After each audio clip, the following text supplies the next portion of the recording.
Be'ezrat Hashem, nous avons la paracha de Béchalach, qui est la phase finale de la sortie d'Égypte, qui est un signe de la délivrance totale. Et nous avons, 2 jours avant, la Tou Bishvat. Alors bien sûr, comprendre qu'est-ce que c'est cette fête de Tou Bishvat. Dans la halakha, on nous parle de Rosh Chodesh Laïlanot, c'est bien, c'est une date par rapport à savoir comment calculer les 3 ans pendant lesquels on ne peut pas manger des fruits, à certaines lois qui concernent la culture des arbres fruitiers, c'est très bien, mais quel rapport? Comment c'est devenu? À quel moment? Pourquoi c'est devenu une fête? Une fête, nous ne fêtons jamais un événement s'il n'y a pas ce qu'on appelle un tikkun, une réparation. Donc, qu'est-ce que signifie cette réparation du jour de Tou Bishvat? D'ailleurs, dans le jour de Tou Bishvat, nous ne récitons pas ce qu'on appelle le Tachanoun dans la Tfila, ces passages de repentir et tout, on les saute. Ça veut dire qu'il y a quand même une certaine sainteté dans ce jour. Il y a quelque chose qui se passe en ce jour. À quoi cela correspond? Alors, pour bien sûr et comprendre, on va essayer de comprendre selon les explications qui se ressortent des paroles du Harizal. Il faut savoir que toute notre vie est une vie de réparation, bien sûr, pour arriver à l'étape suivante. Ce qu'il faut réparer quoi? Nous étions tous inclus dans Adam Arishon, dans le premier homme, et Chava, bien sûr, et les femmes dans Chava, lorsqu'il s'est passé cette faute qui est bien plus profonde que juste prendre un morceau de fruit et de le manger. Il y a des choses bien plus profondes dans cela. Et naturellement, ça a entaché des sphères célestes. Quelles sont ces sphères que ça a entaché? Ces sphères correspondraient à notre corps. Ça n'a pas touché la tête, mais le corps. En fait, la tête elle-même, on la revivra, c'est-à-dire au niveau des sphères de la tête, c'est ce qui nous attend après la venue du Mashiach. Après la période de Mashiach, il y a la période suivante qu'on appelle le 7e millénaire, où en fait c'est au-dessus du temps, mais où on pénètre à un niveau au-dessus, où il y a de nouveau un libre arbitre, un niveau bien plus élevé, et où nous allons passer à cette réparation plus élevée qui est la tête. Bien qu'apparemment elle n'a pas été touchée, c'est par rapport au niveau dans lequel nous sommes, mais à tous les niveaux, il faut une réparation. Ça, c'est la profondeur que nous révèle celui qu'on appelait le Rashash, Rabbi Shalom Sharavi, dont c'est d'ailleurs également la Hiloula, qui est cette semaine, et qui lui, nous a révélé la profondeur des enseignements du Harizal, qu'à tous les niveaux, il y a une sorte de réparation. Et je voudrais pour cela vous ouvrir une parenthèse très intéressante. Il y a environ peut-être 2 ans, à peu près, ou un peu plus, j'ai eu l'occasion de voir un descendant, un petit-fils de Baba Saleh, c'est-à-dire le fils d'une fille de Baba Saleh, qui était marié avec un grand tzaddik qui s'appelait le Rav Harel. Et Rav Harel, ces garçons sont Belé Ainara, tous des Talmidei Chamim, des tzadikim, vraiment des gens exceptionnels. Vous n'en entendez pas parler parce qu'ils sont très discrets, ils sont vraiment très dans l'ombre et effacés, mais vraiment de grands personnages. Et à une occasion, j'ai vu un des enfants du Rav Harel, peut-être le grand, je pense. Je lui dis, moi, personne n'a rêvé de Baba Saleh, quelque chose à raconter? Il m'a dit, oui, quelqu'un, il lui avait dit il a vu dans son rêve, et je vous le raconte juste parce qu'il y a un enseignement intéressant, il voit Baba Saleh, il voit le Rav Harel, Zichrono Livracha, qui est décédé il n'y a pas très longtemps, qui était donc le gendre de Baba Saleh, qui était aussi un grand tzaddik qu'on a connu, Zichrono Tzaddik Livracha, et d'autres personnes étaient là, et ils étaient au Gan Eden, bien sûr, en train un repas. Et à la fin de ce repas, Baba Saleh dit à quelqu'un, fais le zimoun. Et là, la personne lui dit dans le rêve, mais Kvodarav, on est au Gan Eden, il n'y a plus rien à réparer, pourquoi faire le zimoun?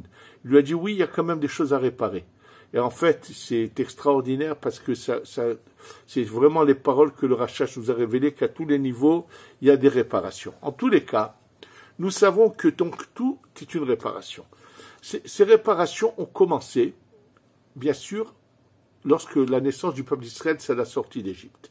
Et là, qu'est-ce qui a été réparé à la sortie d'Égypte? La sortie d'Égypte a été donc la fête de Pessah et réparer ce qu'on appelle le Chesed. Le Chesed qui a été touché par la faute de Adam Arishon est réparé. Maintenant, quel Chesed? De quoi il s'agit? Il faut savoir que le temps est une création d'Hachem. Que le temps, quand je dis que c'est une création, ça veut dire que c'est comme si que le temps était, si on pouvait le voir, on verrait un couple. Oui, on verrait un homme et une femme. C'est-à-dire que dans le temps, qui est quelque chose pour nous qu'on n'arrive pas à concevoir, que c'est une création, il y a un côté masculin et féminin. Dans le temps, il y a un côté masculin qui sont les jours fixes du temps, et il y a des jours qui sont des opportunités du temps, c'est-à-dire les fêtes qui viennent dans le temps, c'est nous qui fixons le moment. Ça veut dire qu'aujourd'hui c'est fixé par les calendriers, mais à l'époque où il y avait un Beddin en Eretz Israël, c'est eux qui pouvaient décider qu'un mois, il aurait 30 jours et pas 29, de manière à ce que, par exemple, Yom Kippour ne tombe pas un vendredi ou un dimanche. Ça veut dire que si eux n'étaient pas intervenus, Kippour aurait pu tomber un vendredi ou un dimanche, c'est-à-dire que ce vendredi-là aurait été un jour saint, ou ce dimanche-là aurait été un jour saint, et lorsque eux interviennent, ça devient un jour ordinaire, et c'est un autre jour qui va devenir un jour saint. Et ça, c'est bien sûr, ça veut dire que c'est cette partie du temps qui est entre les mains de l'homme, qui est le côté féminin du temps, et on l'appelle, le premier côté masculin, on l'appelle Yamim, le deuxième côté, on l'appelle Zmanim. Maintenant, il faut savoir que ce qu'a fait Adam Arishon avec la faute a surtout touché les Zmanim, c'est-à-dire ce côté féminin du temps qu'il faut réparer. Et mais qu'est-ce que c'est? C'est les sphirotes du corps seulement. C'est-à-dire qu'on doit réparer le Chesed, la Gvura, la Tiferet, qui sont, je vous dis, bras droit, bras gauche, le corps, Netzach, jambe droite, Hod, jambe gauche, et il y a la brite qu'on appelle Yesod et Malchut. Dans la brite, il y a deux parties. Il y a une partie qu'on appelle le Yesod et une partie la Malchut. Alors, comment se font ces réparations? Le début des réparations a commencé, bien sûr, avec Pessah, où c'est le Chesed. De Rosh Hashanah jusqu'à Simchat Torah, c'est la Gvura des Zmanim qu'on répare. Shavuot, c'est la Tiferet. Et Purim, c'est le Netzach. Hanouka, c'est le Hod. Donc on a réparé jusqu'au Hod. Mais il faut finir cette réparation. Alors la finition de cette réparation va se passer par Mashiach ben Yosef qui va réparer le Yesod et Mashiach ben David qui va réparer la Malchut. Et grâce à cette réparation, on va passer à l'étape suivante et monter aux sphirot de la tête qu'on va devoir réparer, qui sont Keter, Chochma, Bina et Da'at, bien sûr. Alors maintenant, ce qu'on va voir, c'est qu'en fait, tout Bishvat est en relation, c'est une allusion à la réparation du Yesod de Mashiach ben Yosef. Oui, donc on va voir que c'est pas comme les autres fêtes où on répare réellement, mais il y a une allusion à cela. Et bien que, comme je vous l'expliquais, tout Béhav correspond à tout Bishvat, je vais vous le montrer tout de suite comment, sachez que l'allusion de la réparation de Mashiach ben David, donc de la Malchut, c'est Yom Kippour. Oui. Maintenant, ce qu'on va essayer de comprendre, comment tout Bishvat est une allusion à cette réparation. Alors, pour comprendre cela, je vais vous ramener les paroles de Rashi. Rashi nous dit que tout Bishvat sont tombés déjà, la plus grande majorité des pluies de l'année sont déjà tombées. Je peux vous dire une chose, que cette année, ici en Eretz Israël, il sera fort probable qu'après tout Bishvat, il y aura plus de pluie qui va tomber que ce qui est tombé jusqu'à présent. Jusqu'à présent, on n'a presque pas eu de pluie. Et on est à peine, puis ça correspond ici, à peu près, on est en janvier. Et il est fort, fort probable qu'après tout Bishvat, on ait encore beaucoup plus de pluie qui tombe. Donc, comment est-il possible que Rashi, lorsqu'il parle de tout Bishvat, dise qu'il rov Gishme Hashana, que dit la majorité des pluies tombent? Sachez qu'il y a ici un secret profond caché derrière ces paroles-là. Ce qu'il faut savoir, pour comprendre ce que cela signifie, d'abord, il faut savoir pourquoi j'ai parlé de tout Bishvat et de tout Béhav qui ont une correspondance. Faut savoir, je vous ai dit que le temps est un couple. Il faut savoir que depuis Tishré jusqu'à Adar, donc les 6 mois d'hiver, sont masculins, et de Nissan jusqu'à Elul, ce sont 6 mois d'été qui sont féminins. Ça veut dire que les 6 mois et les 6 mois, c'est 2 corps, un corps masculin, un corps féminin, puisque les 6 mois correspondent d'un côté au corps. Premier mois, si je pars par rapport à l'hiver Tishré, Chesed, Rejvan, Gvura, Kislev, Tiferet, Tevet, c'est Netzach, Shvat, c'est Hod, et Adar, c'est Yesod. Lorsqu'il y a Adar et Adar, il y aura la Ateret Yesod, la bague du Yesod, qui a une influence, c'est une raison à cela profonde. Les mois d'été, c'est Nissan, Hesed, Iyar, Gvura, Sivan, Tiferet, Tammuz, Netzach, Av, c'est le Hod, et Elul, le Yesod. Donc déjà dans les 6 mois et 6 mois. Ça a également aussi une allusion dans les orifices de la tête. Il faut le savoir. Ça veut dire que, en fait, on a, comme je vous l'ai dit, on a un couple. Et dans lequel nous faisons des réparations. Maintenant, pour comprendre que le temps, nous devons le faire vivre, lui donner une âme. Le temps, on a besoin de lui mettre une âme à l'intérieur de ce temps. Comment on met cette âme et comment fonctionne l'âme des individus? Alors, pour comprendre, avant de mettre une âme dans le temps, ce qu'il faut savoir, c'est comment l'âme que nous avons en nous fonctionne et que dans l'âme que nous avons en nous, il y a 2 parties de l'âme. Il y a 2 parties de la lumière divine qui vibrent en nous et chacune a son sens et sa fonction. Nous constatons que lorsqu'un bébé naît, il est incapable d'attraper son biberon, il n'est pas capable de attraper quoi que ce soit, il ne peut pas marcher, ça met du temps jusqu'à ce que tout ça se passe. Ça veut dire que le fonctionnement de son corps va mettre du temps. Les havdil, par contre, chez les animaux, ce n'est pas le cas. En fait, comme le dit le Zohar, bien sûr, un animal, dès qu'il naît, il a tout ce qu'il doit recevoir spirituellement, sa partie de vie de l'animal, il l'a. Il sait déjà se protéger du feu, de tout ce qu'un animal normal sait. C'est juste le volume qui va changer avec le temps. Chez l'homme, ce n'est pas la même chose. Et chez l'homme, il y a 2 parties dans cette étincelle d'âme de l'homme, que je vais vous donner la terminologie de la Kabbalah. Un s'appelle les mochin et l'autre s'appelle les chassadim et les gvorot. Il y a la vie, ça veut dire que tous les membres passent en eux un flux de vie qui vient du Ein-Sof, qui vient de la lumière divine infinie. Et il y a une autre partie de vitalité qui est dans la personne, qui est concentrée dans ce qu'on appelle derrière ici, dans la nuque, le da'at à l'intérieur.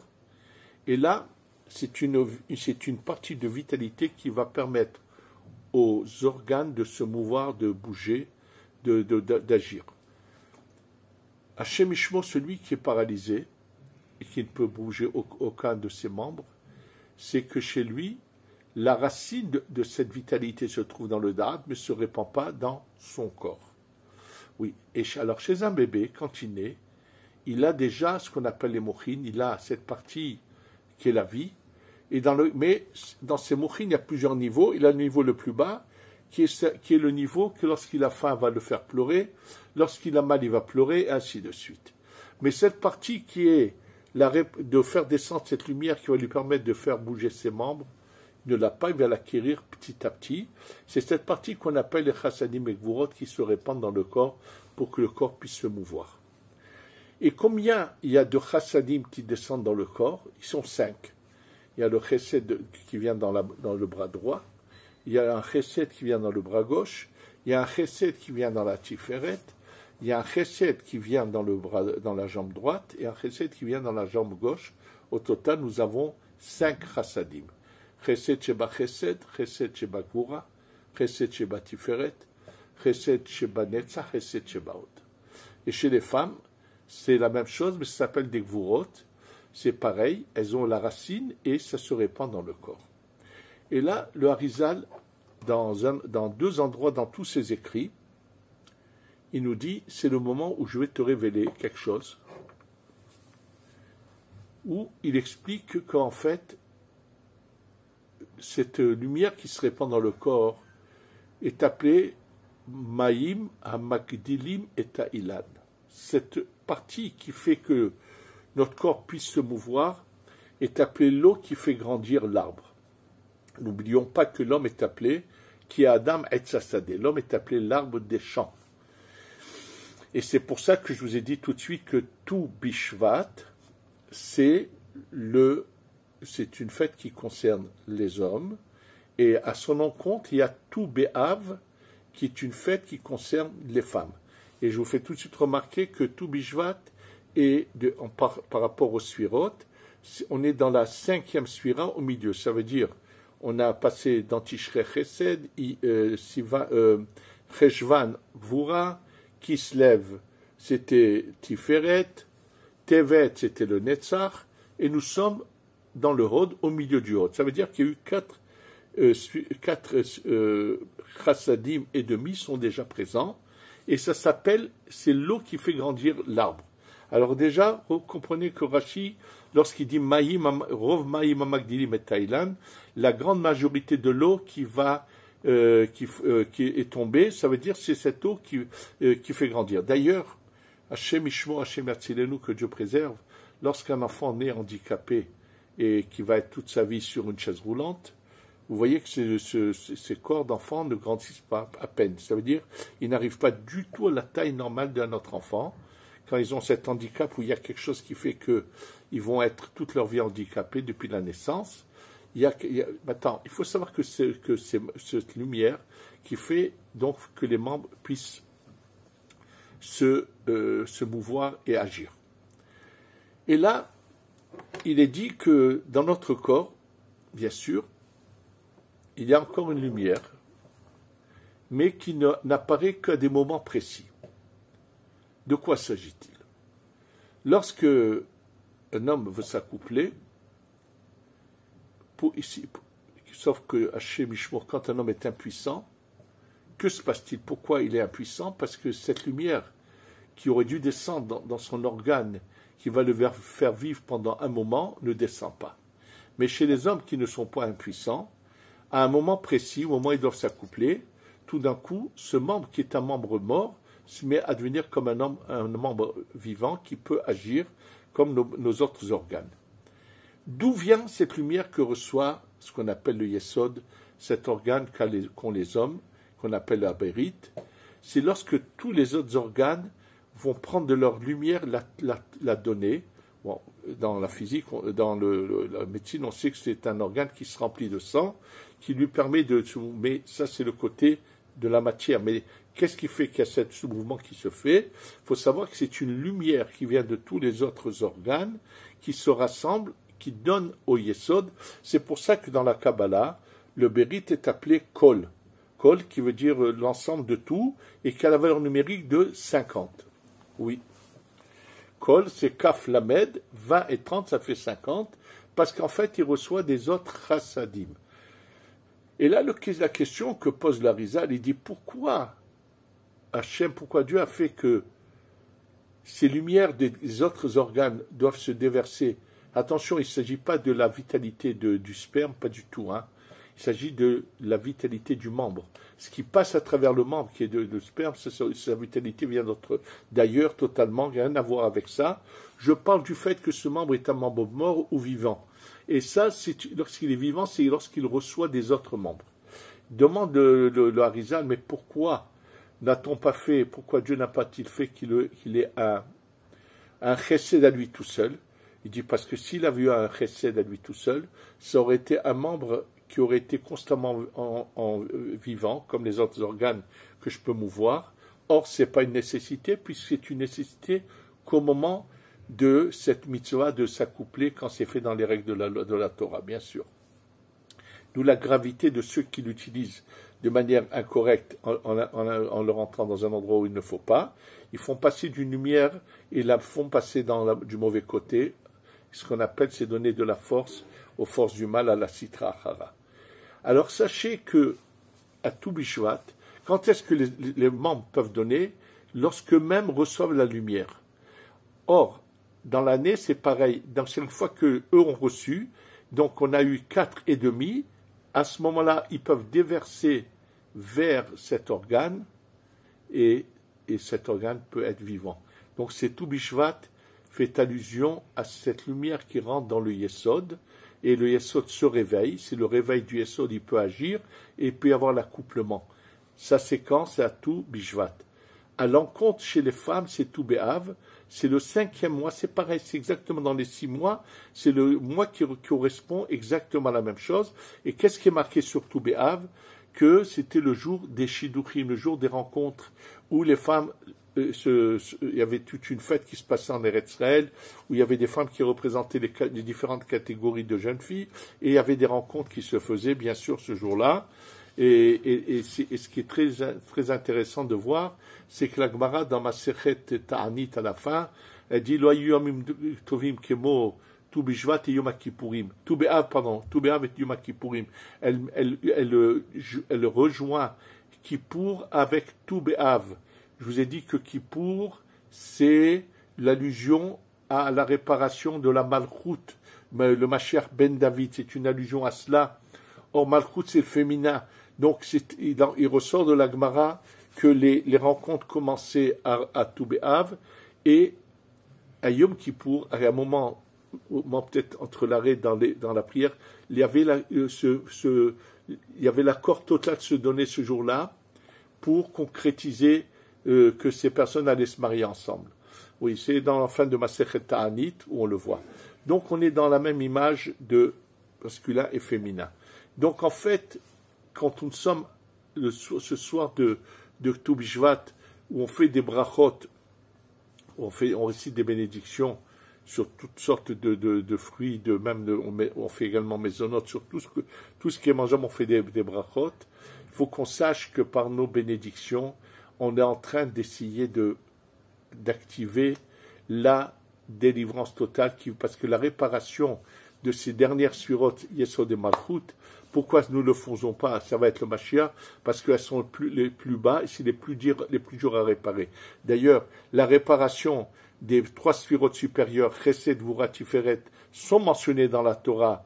Ça a été fait par Pesach, Shavuot et de Rosh Hashanah jusqu'à Simchat Torah, alors que le Netzach Ve'od qui représente les jambes, c'est une réparation qui s'est faite plus tard à la suite d'événements, et même le Hod n'est pas totalement réparé que 8 jours à Hanouka, et lorsqu'on finit ces réparations, viennent les 2 Mashiach qui sont pour réparer Yesod et Malchut, qui est le tremplin pour passer à l'étape suivante ou monter à la tête, ou qu'on devra réparer dans le 7e millénaire.